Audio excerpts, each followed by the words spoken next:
Un site peut être beau, moderne, bien designé et pourtant ne générer aucun client. Et souvent, le vrai problème ne vient pas seulement du design ou encore du trafic. Le vrai problème, c'est le fait que votre site ne joue pas son véritable rôle de commercial. Parce que comme on a déjà dit dans d'autres vidéos, un bon site ne doit pas seulement présenter votre entreprise, il doit surtout guider vers une action précise. Cette vidéo s'adresse surtout à toi si tu es dirigeant d'une TPE ou PME qui fait entre 200 000 et 5 000 de chiffre d'affaires et que tu veux un site qui t'apporte régulièrement de nouveaux clients. Dans cette vidéo, on va commencer par redéfinir ce qu'est la conversion, pour ensuite voir pourquoi il y a encore beaucoup de sites aujourd'hui qui ont des problèmes de conversion et une conversion trop faible, comment transformer ton site en un véritable commercial. Nous nous intéresserons aussi au parcours de ton prospect et au parcours utilisateur et ses manières de penser. Et enfin, nous verrons les différents leviers qui vont permettre de maximiser la transformation d'un visiteur en un véritable client. Je vais faire comme une petite précision avant de commencer. Aujourd'hui, on va parler d'optimisation de la conversion et de la maximisation de celle-ci. Ce qui veut dire qu'il nous faut quand même une certaine base de trafic pour pouvoir tester ce qu'on va faire. Parce que sans visiteurs, malheureusement, même le meilleur site du monde avec la meilleure stratégie de conversion n'a personne à convertir. Donc si ton problème aujourd'hui est un problème de visibilité, j'ai fait une vidéo sur le référencement naturel que je pourrais te remettre en lien donc sur cette vidéo et dans la description. La conversion, de manière simple, c'est le fait d'amener une personne vers une action désirée. Sur un site, l'action peut se manifester de différentes manières. Ça peut être la prise de rendez-vous, le remplissage d'un formulaire, l'achat ou la location de quelque chose, ou encore la demande de devis. En tout cas, ça va être n'importe quelle action pour laquelle l'entreprise va avoir un intérêt d'amener le visiteur vers cette action-là, et donc c'est ce qu'on va appeler la conversion. Mais pour qu'un visiteur passe à l'action, ton site ne peut pas seulement présenter ton entreprise. Il doit jouer le rôle du bon commercial.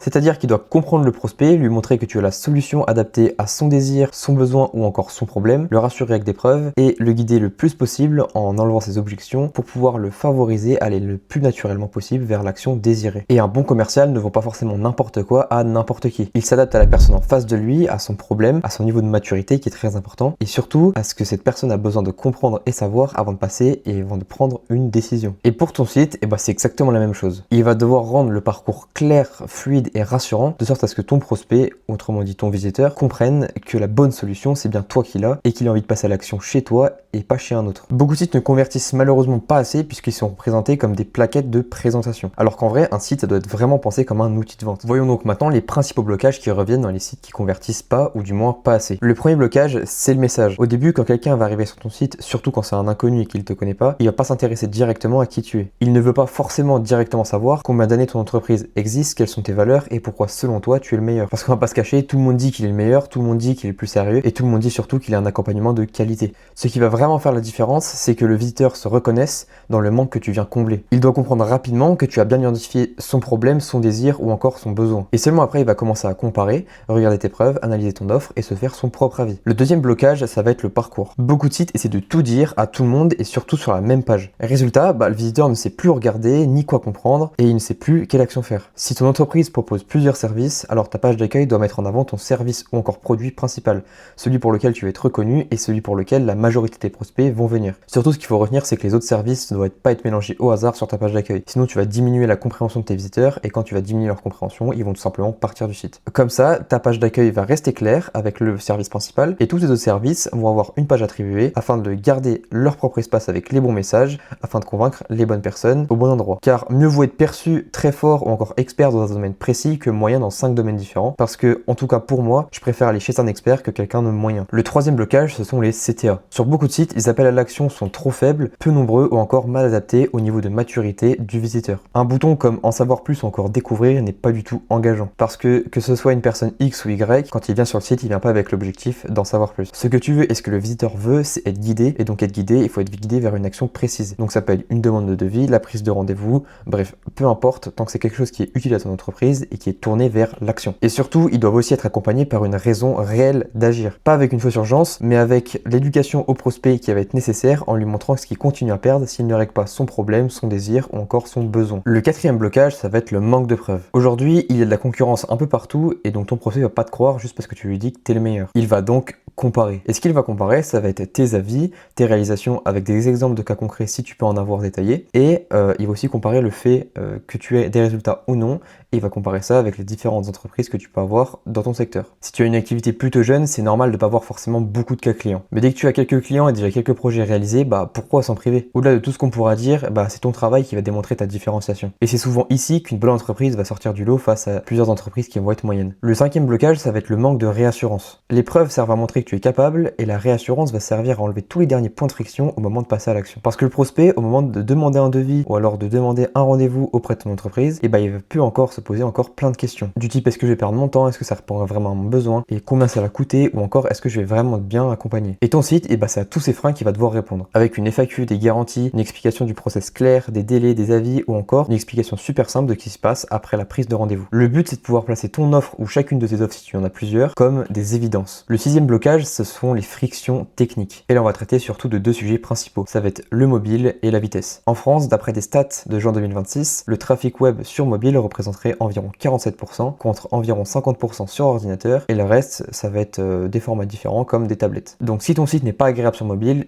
tu craches sur quasiment la moitié de tes visiteurs. Et pour la vitesse, c'est pareil. Si ton site met trop de temps à charger, les visiteurs qui voulaient aller sur ton site peuvent partir. On ressource 53% des visiteurs qui partent si le site met plus de 3 secondes à charger. Donc ça peut être des images trop lourdes, un code mal optimisé, des animations qui vont être inutiles ou encore des pages trop chargées. Donc tout cet ensemble, en fait, il va venir alourdir tout ton site, ce qui veut dire qu'il va mettre plus de temps à charger et ce qui va, on va dire, influer le fait que tes visiteurs viennent et repartent et qui va du coup impacter très négativement ton taux de conversion. Et le dernier blocage, ça va être le manque de différenciation. Un site peut être super clair mais oubliable. Aujourd'hui, beaucoup de sites se ressemblent de par leur structure, de par leur message, leurs promesses, et donc tout ça, ça va rendre un site qui peut être bon à la base, un peu générique. Et avec les IA et les templates, tout ce phénomène-là, il s'est accentué. Mais ce qui rassure le plus souvent, c'est de voir des choses différentes, une certaine originalité qui va créer une personnalité à l'entreprise. Ça va être là que le design, la marque et l'identité vont jouer un rôle crucial. Contrairement à ce qu'on pourrait penser, le design ne sert pas seulement à faire beau. Ça va être ta carte d'identité, autrement dit, c'est la devanture de ton magasin. Le but n'est pas que le visiteur trouve ton site joli. Le but, c'est qu'il se souvienne de toi. Parce que plus tu deviens mémorable, plus tu vas devenir difficile à remplacer et à oublier. Et le jour où quelqu'un va avoir un besoin auquel tu peux répondre, il va plus facilement penser à toi. Et pour comprendre comment corriger tous ces blocages, on va regarder le parcours réel d'un prospect quand il arrive sur ton site. Un visiteur n'arrive pas pour admirer tes sections une par une. Il arrive avec un besoin, un problème ou encore une question. Et le rôle de ton site, c'est de pouvoir organiser toutes les informations pour pouvoir aider ton visiteur à comprendre ce que tu fais, ce que tu proposes et comment tu le proposes pour l'aider lui dans sa réflexion. Chaque section doit répondre à une question précise à un moment précis. L'objectif, c'est de faire passer de je découvre à je comprends, puis à je fais confiance et enfin je passe à l'action. Et ce parcours-là, il suit souvent les mêmes grandes étapes. Et donc notre première étape logique, c'est que le visiteur, il doit comprendre. Donc ça, c'est ce qu'on avait dit en tout début de vidéo. Ton visiteur doit comprendre ce que tu fais, pour qui tu le fais et surtout ce que tu peux lui apporter en termes de bénéfices. Et alors si ton message est trop vague, qu'il parle trop de toi au lieu de parler de lui ou encore qu'il est noyé dans une masse d'informations, tu vas créer de la friction. Et la friction,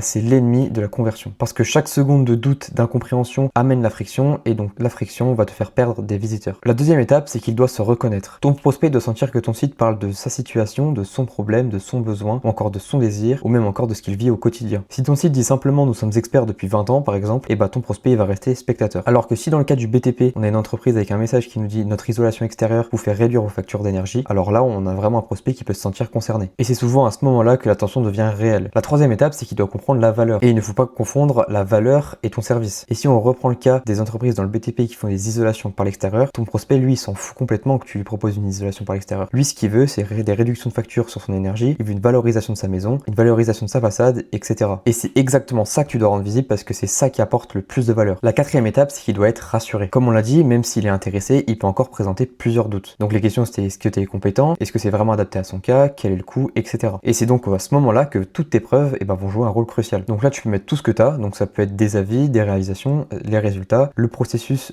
que tu as utilisé pour faire les résultats de manière claire, et tout ça, ça va venir rassurer ton prospect et ça va venir apporter un maximum de preuves pour lui montrer que tu es capable de faire ce que tu avances. Tout ce qui va réduire le doute va augmenter sa confiance, va réduire ses frictions et donc vont augmenter tes probabilités d'augmenter ta conversion. La cinquième étape, c'est qu'il doit pouvoir passer à l'action facilement. À chaque moment du parcours, ton site doit avoir un appel à l'action qui doit être clair et en rapport avec le niveau de maturité de ton prospect. On l'a vu un peu plus tôt, mais c'est super important. Je reprends toujours cet même exemple du BTP. Si on reprend un appel à l'action qui va être le plus commun, donc demander un devis, le demander un devis peut se décliner de plusieurs manières différentes en fonction du moment où on est. Le demander un devis dans la section héros, donc la première section quand on arrive sur le site, peut être demander un devis. Par contre, celui qu'on va avoir au moment des avis va être complètement différent. Par contre, pour autant, il sera toujours tourné vers l'action, mais avec des écritures qui vont être différentes afin de bien se marier à tout l'ensemble de la section et au niveau de maturité que le prospect va avoir au moment où il va voir ta section des avis. Donc un site qui convertit, c'est un site qui accompagne ces 5 étapes dans le bon ordre. Chaque section doit donc avoir un rôle précis, donc clarifier, créer de l'intérêt, apporter de la valeur, rassurer, puis guider vers l'action. C'est pour ça que l'arborescence est ultra importante. L'ordre des sections, ce n'est pas seulement une question de design ou de préférence, c'est surtout une question de logique de décision. Si tu présentes ton offre trop tôt avant que ton visiteur se soit reconnu dans son problème, alors ton offre va devenir moins pertinente. Et si tu mets les preuves trop tard, il peut douter avant même de les avoir vues. Et si l'action n'est pas claire au bon moment, tu peux perdre quelqu'un qui était prêt à passer à l'action. Maintenant qu'on a compris ce parcours, on peut regarder les leviers à mettre en place pour créer un site qui convertit réellement. Avant même de parler de section, de design et quoi que ce soit, il va falloir établir une bonne étude de marché pour définir un ciblage clair. Donc ça va être qui va être ton prospect, quel âge a-t-il, est-ce que c'est plus une femme ou encore un homme, est-ce que c'est les deux, quel va être le problème, le désir ou le besoin que tu vas venir combler, quelles sont les différentes objections et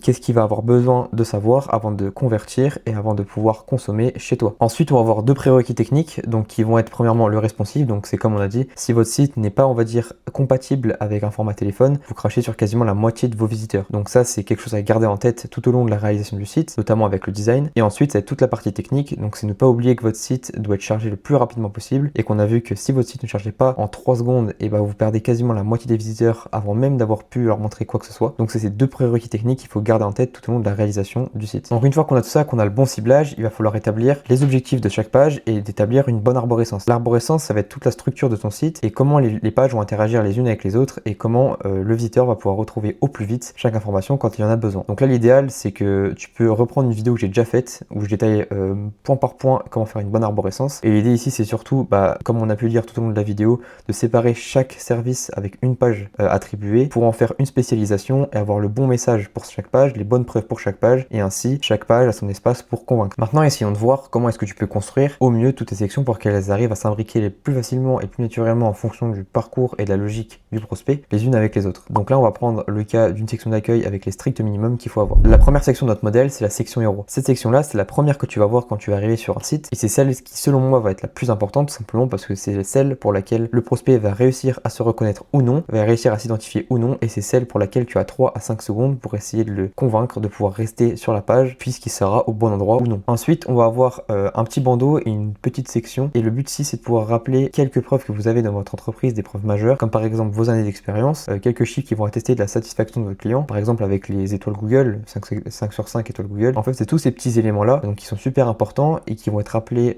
par-ci par-là sans forcément prendre trop de place au début. L'idée, c'est de pouvoir enlever le maximum de doutes avant que votre prospect puisse se poser des questions. Et donc, le 5 sur 5 Google, prouvant, on va dire, que vous avez un gage de satisfaction sur vos services ou produits, et ça montre à votre prospect que vous avez une certaine expertise. Après, on va voir, selon moi, la section valeur, donc qui va être la section pour laquelle on va ressourcer tous les bénéfices et résultats qu'un prospect ou client peut avoir vis-à-vis de la réalisation du service ou du produit qu'on peut leur proposer. Et ensuite, pour garder cette dynamique de la section valeur, on va continuer vers la section expertise et la section résultats et réalisation. Là, l'idéal, c'est de pouvoir montrer plusieurs manières les projets qu'on a réalisés, prouver que ce qu'on a fait auparavant, ça a fonctionné et ce qu'on, on va dire, promet entre guillemets aujourd'hui, c'est des choses qu'on a déjà réalisées. Et le but ici, c'est de pouvoir rassurer et de prouver au client qu'on est capable de faire ce qu'on lui promet et ce qu'on lui propose de faire pour lui. Et ensuite, pour garder toute cette logique et toute cette logique du prospect, donc en fait, c'est vraiment ça qu'on fait, hein. On reprend vraiment le parcours du prospect en le respectant de A à Z, et c'est donc les avis. Et ici, c'est vraiment une section de réassurance dans laquelle on va pouvoir retrouver les avis en fonction des réalisations qu'on a pu réaliser pour montrer que les clients sont satisfaits de travailler avec nous. Et on va pouvoir rajouter aussi quelques garanties si vous en avez dans votre service ou produit qui vont pouvoir enlever tous les derniers éléments de friction que votre prospect peut avoir. Enfin, à la fin de ce parcours-là, il va falloir rajouter un dernier appel à l'action, donc tout en bas au niveau du footer. Et l'idée, c'est de pouvoir, une fois que le prospect a vu tout ce qu'on pouvait lui proposer et avoir respecté, on va dire, tout son parcours du prospect, lui proposer un appel à l'action clair pour pouvoir le renvoyer vers là où on veut l'emmener. Donc dans les cas du BTP ou alors encore de la prise de rendez-vous, peut-être demander un rendez-vous, prendre un rendez-vous, etc. Et de manière plus générale, n'oublie surtout pas de mettre des CTA aux bons endroits et un peu partout. Le but, c'est pas non plus de surcharger le site, mais l'idée, c'est vraiment de garder ça en tête, c'est de se dire que chaque prospect a un parcours qui va être différent, un niveau de maturité qui va être différent, et à un moment donné, il y a des prospects qui vont passer à l'action plus rapidement que d'autres, et c'est vraiment dans cette logique et dans cette dynamique-là de ne pas perdre